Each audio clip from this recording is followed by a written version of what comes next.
Hello, everybody in the Cultivating Sanctuary Facebook group. Pardon the 5-minute delay. It's definitely worth your wait with Reverend Beth Perry here. We were having some technical difficulties, but we prevailed. Yeah.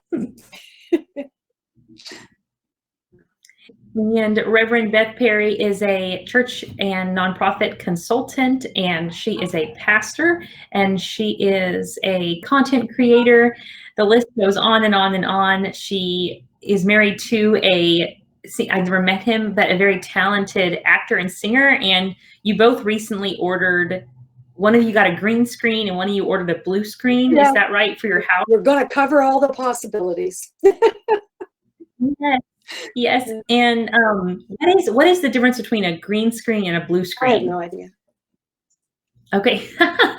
Actors have been told to use blue instead of green. That's all I know.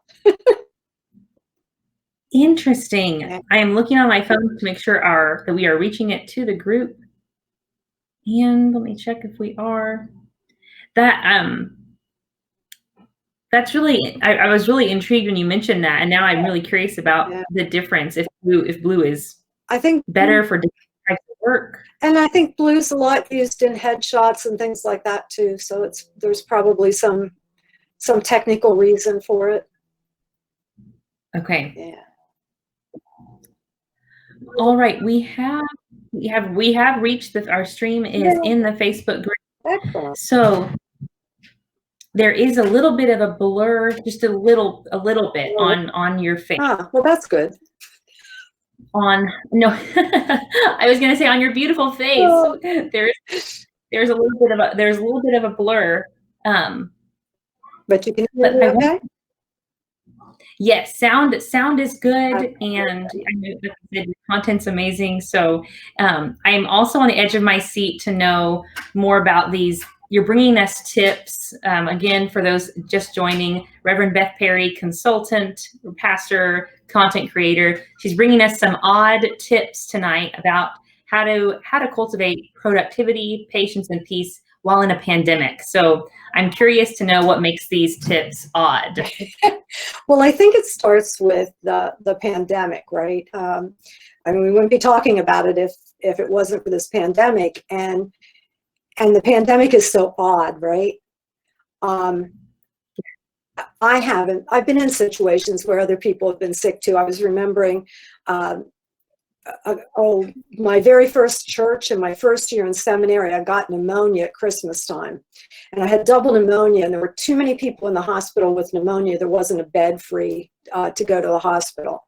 So I've been through those kinds of things, but nothing ever like this pandemic. And I think most of the world's in that situation, right? Like nobody's ever faced these kind of things who's still living today.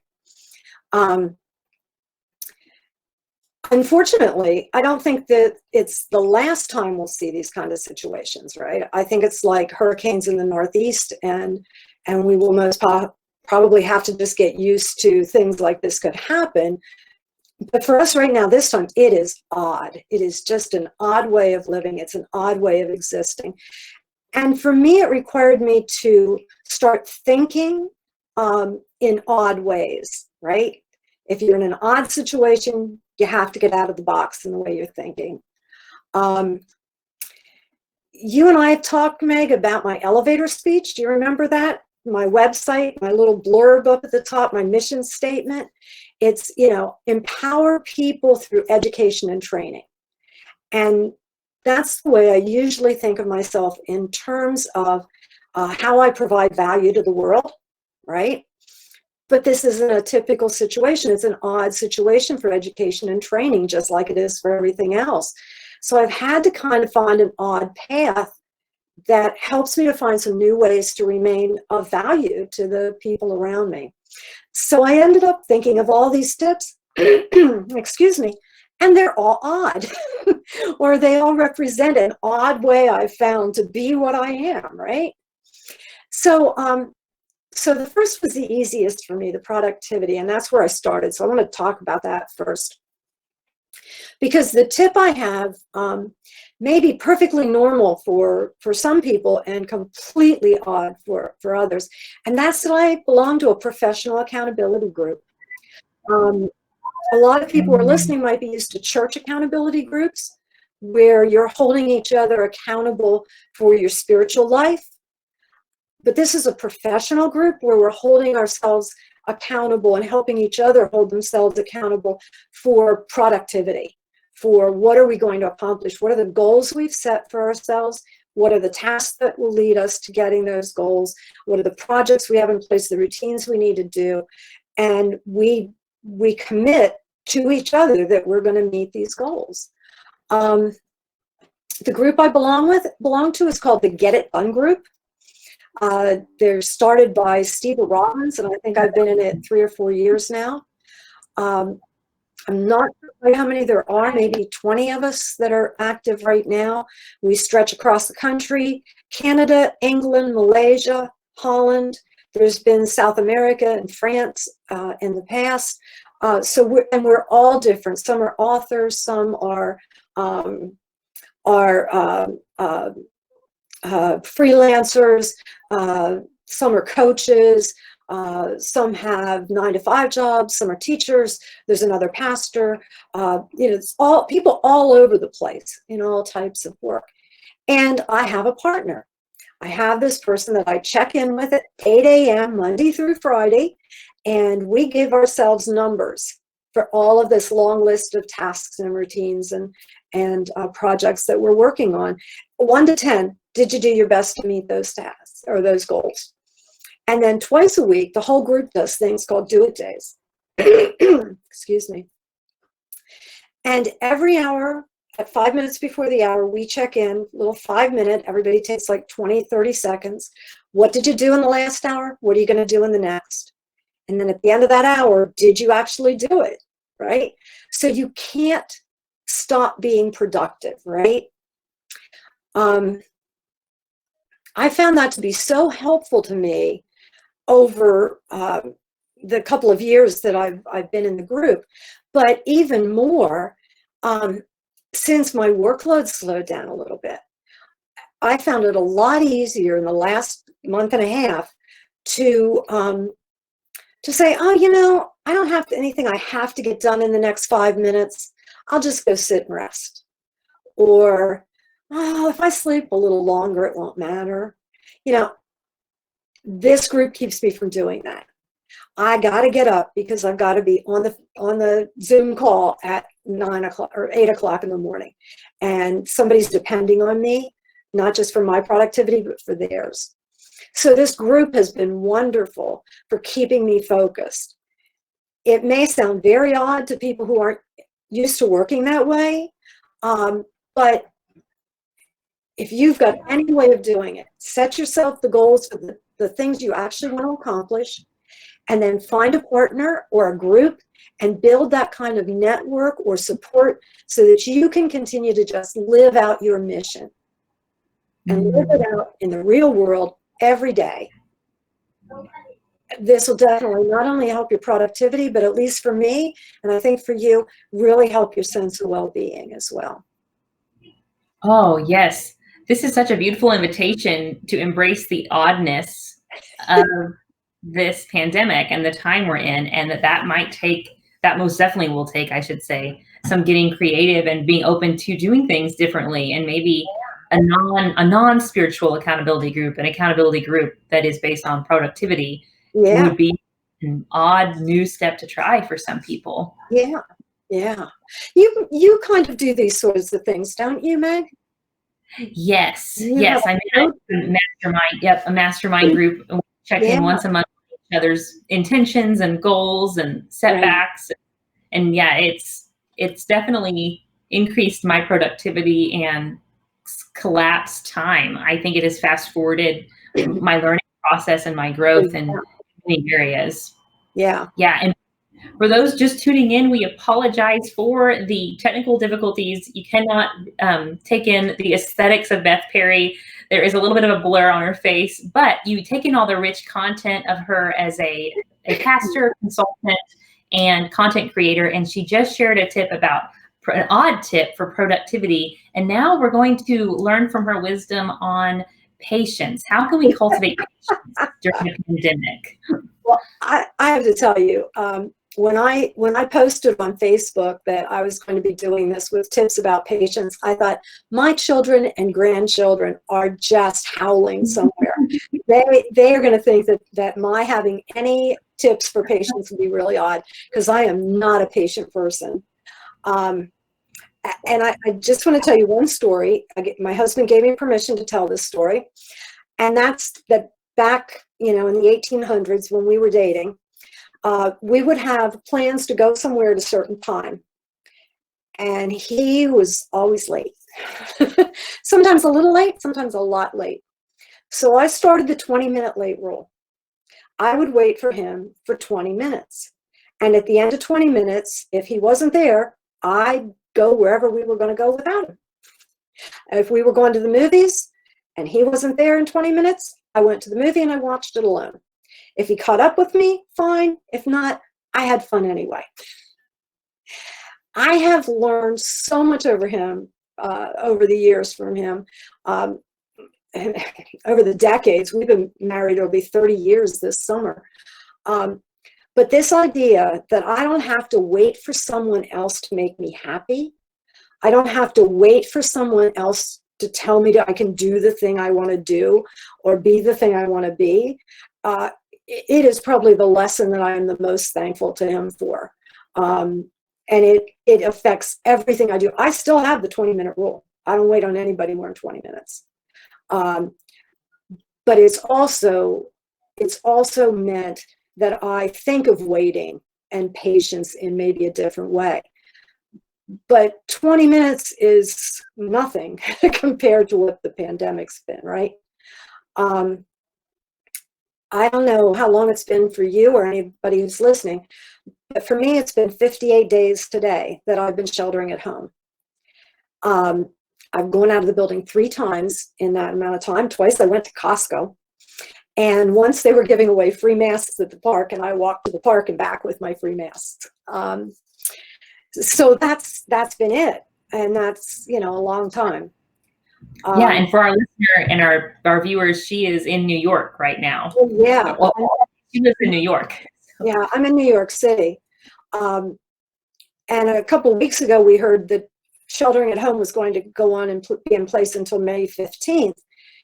And I felt like, this just wave of panic, right? Like, how could I take another month of this? And I told some people I was like 4 inches from just laying down and setting my alarm for May 15th and going to sleep for a month.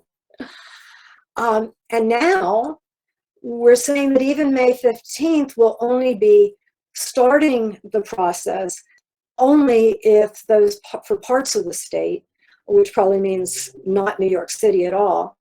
And it's going to be a long, slow process. Like, how in the world can I be patient for another 2 weeks or another month or another 58 days? And then I guess it was yesterday, I heard a college educator, an administrator talking about what college education is going to be like here in New York City. And it's possible that we may be able to have students back on campus by September. But he said, don't think of it like a light switch going on and off. It's going to be like a dimmer switch that turns, and we're just barely going to be getting up over the lights are just going to be starting to come up in September. And I was like, okay, let me just hold my breath for a few minutes here and see what I can do. And really, the only thing that is holding me together and the only thing that's keeping me patient is that I'm not sheltering in place because I'm scared. I am not staying in my house because I'm afraid of getting COVID and I'm afraid of dying. That's not my motivation. And I'm not sheltering here because someone else told me I have to. I am sheltering in place, and it may seem like an odd reason for other people, but for me, it's because it's one of the few really important things that I can do to be of value to someone else in this crisis. I can stay in my house and I cannot infect somebody else. I'm pretty sure I had COVID-19 back like maybe a month ago or 6 weeks ago. I lost my sense of taste for a couple of days, maybe a week, but that was early on and nobody was mentioning that as one of the symptoms of COVID. And everything else that I thought it was just allergies, and I was just kind of going on with my life, right?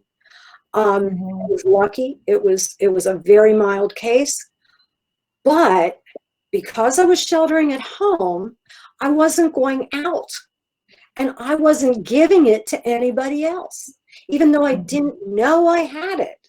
And I'm now not tested. I just think I've had it, but it keeps me patient now, because I recognize that without those guidelines, I'd have been out there and I'd been harming someone else.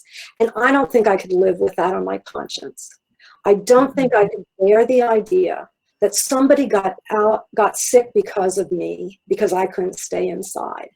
I'm patient because I'm doing something that lives out that mission statement, to be of value in some way. I guess it sounds really odd to somebody else, but no, not at all.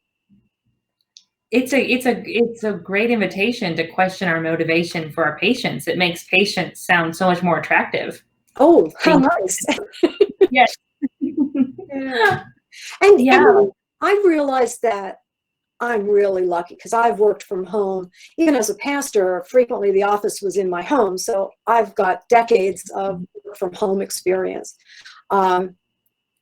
So from that perspective, I'm luckier than those people who enjoy the camaraderie of an office and miss the commute and the time alone in the car or the subway or whatever they use. And the people who really have that need. So I'm lucky for that. But even though whatever burden it might be, it's no burden at all compared to the burden of guilt, right?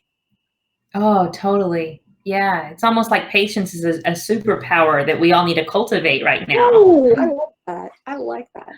I have a feeling my family would like hearing me say that too. Yes. Yes, we'll definitely need to share this with them. And oh, no. I'm thinking we'll not only share the visual, but we'll also share, I'll download just the audio on YouTube. And so that both can be shared, because it's so helpful to hear these odd tips from you. And this last odd tip you have is to help us cultivate peace during a pandemic. And this is probably the oddest of them all. And I have to say, I'm not sure I have actually cultivated peace or found any. I think I said to you, what is this about? On Sunday, it's on my calendar. It's been on my calendar since we talked about it. I completely forgot I was doing this. So, I'm stressed. I'm stressed about all the stuff that's going on around this. There's a lot, but I've found a bunch of ways to get some peace that are not odd at all. I'm doing Saturday night Zooms with my kids and grandkids, and I'm preaching wherever I can, through Zoom, and did one on Facebook last week. I am doing exercise videos as if they were going out of style. My husband and I are spending a lot of time laughing at ourselves because, it's that or go through. But the really odd thing has been opera. Oh, yes. I remember you saying something about this on Facebook, because your daughter or your granddaughter's into opera. Yeah, there was something, and I don't even remember. No, it was the New World Symphony, I think is what she was. Symphonic music. Yeah, but I don't really like opera. I like a lot of different kind of music. I do not like modern country music, and I do not like opera. But when everything closed down, I started looking for ways to do the kind of things that I would normally do in New York City without going outside and going to the theater or going to parks or going to whatever. So I looked for ways to find that inside. And the Met was closing, and they started streaming an opera a day. And I thought, let me try it. And the first day, I had a lot of posts to respond to from online students, and they were kind of difficult ones to respond to. So I took my laptop to the sofa, and I streamed the opera to the TV, and I put on my headphones And I responded to posts. I didn't pay much attention to the music at all, but I got done posting. It was like record time for me, and the stress was completely gone. And That's amazing. yeah, the music triggered some part of my brain that doesn't usually function or something. I don't have any idea the mechanics of what it did. I don't necessarily like opera any more than I did before. I've only watched one of them the whole way through, and a lot of them I slept through. But that meant it gave me some peace, right? Yeah, at least for a little while, I de-stressed enough to relax and take a nap. That's amazing. Isn't it? Mm-hmm. I don't know what would work for somebody else. I don't know if it's a music form. Find some kind of music you don't like, or you think you don't like, or you've never tried, and just experience it in some new kind of way. And don't give yourself the pressure of trying to like it. You know, I'm not going to change my mind about the value of this music for me. But it just took me out of myself. So let's just find something, an art form or something that just takes you out of yourself for a minute, breaks down the boundaries just a little bit for a minute, and opens you up for a little bit of release of all that tension that you're bearing. That's so beautiful. That's wow. Do you think it has something to do with not being in English, the operas you're listening to, so you can't get distracted by the lyrics? You can just feel them? That's very likely. The only one I watched the whole way through was in English. And it was because I heard a little of the plot line, and you know, then I started to wonder what might happen next. So I think some of it is that all the rest were not in English, and I couldn't understand them, and I'd had to read the I've lost it, the subtitles to know what was going on. But it became just about the sound in my ears, you know? Yeah. Oh, I totally can empathize. I love listening to, I was a choir nerd my whole life and sang a lot of languages, and there's very few things more relaxing to me than choral music in a foreign language. So I totally need to check out the opera world, though, for sure. Something different. Or maybe, what's the, oh, never mind, I can't think of the name of it. Bop, something pop? Oh, yeah. Anyway. Make it a different genre? Yeah. Just anything that's different than what you're used to. Yeah. Yeah, and see how that does with your level of peace. Definitely. Yeah. Well, this has been such a treat tonight. How can people stay in touch with you? Do you have any online courses coming out? I mean, I know you do. You have so many at beadisciple.com, but what are some ways that people can keep learning from you and keep tapping into your rich content? Oh, thank you. I wish I was better at putting my rich content up online, and I am working at it, and you are my accountability partner for that. Yeah. I have a Facebook professional page. I'm there sporadically. It's facebook.revbethperry. I also have a website. If you flip that around, revbethperry.wordpress.com, that will get you there. And then Instagram is instagram.com/RevBethPerry. So it's that RevBethPerry, which is also my email address, revbethperry@gmail.com. So that's all kind of easy to say. The newsletters that I do is seasonal, it's quarterly, and it's a good way to hear more of that content as well as to know what I'm going to be up to doing next. You know, the next one will be in June for the summer season. I think I'm dropping your website right now in the comments below this video, so people can get on over. Great. In terms of upcoming courses, there are two that are kind of related. They're Christian education courses, and one is about the techniques of teaching adults, and the other is about the content of teaching. Teach Adults is all about techniques like learning hooks and age level characteristics and classroom environment and faith formation, that kind of thing. I only lead it twice a year, and the next one starts on Monday, May 11th, a couple days from now. And there are a couple of open spaces in it.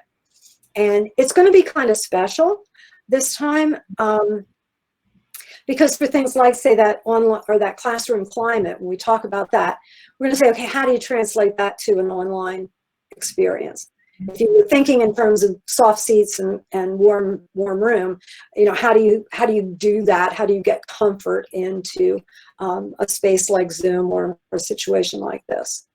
Then I found some old education books that I was going to get rid of, so I decided to go through them and see what might be a nugget that might still bring some value, and I'm going to post some of those in that course. So if any, that's another odd. yeah, it is odd, isn't it? Yeah, that's awesome. That's the way, dig something good out of them, right? And then that other course is about content. It's called Leading Bible Study Biblical Interpretation. And the next one starts on June 1st. And that is a context-based method of interpreting scripture. So it's about getting out of the ways in which you usually interpret scripture, looking at different resources and thinking in different ways, and hearing from other people how they see it, and recognizing how diverse the interpretations can be. It uses a challenging book. It's 300 pages, and it's a textbook rather than, you know, a small, thinner book. And I really urge everybody who thinks they want to take this class to get the book ahead and read it before the class starts. I would not have wanted to read a chapter a day in this book. I don't think I could. But I got to say, if people come into the class prepared and they have an open mind, it's just a wow of a course. It is challenging, but there's such a reward for tackling it. And even for folks who don't find the whole process helpful, there's always some part of it that does work for them. So maybe I should say almost always. I'm sure there's somebody who hasn't liked anything, but I don't know who they are. So those are the two things that I've got coming up that I thought people would be interested in. Oh, yes, definitely. Well, thank you so very much for your time again, for people. And thank you for your patience, Beth, with the technical difficulties too. Oh, no problem. No problem. And just another invite to people watching. Beth's website is right below in the comments, so head on over and be connected with her. She is a cyber shaman of sorts, just such a kind and intelligent person that is, your life will be enhanced professionally and personally if you just get into her content. And on the website, tons of podcasts and sermons, pre-recorded sermons that you can listen to right now, as we can't be in our physical sanctuaries. If you want to try on a different pastor for a bit, we won't tell anybody. Just no. Our secret. It's our secret. Yeah. Yes. Oh, well, thank you so much, Meg. I appreciate it. You are so welcome. Bye-bye.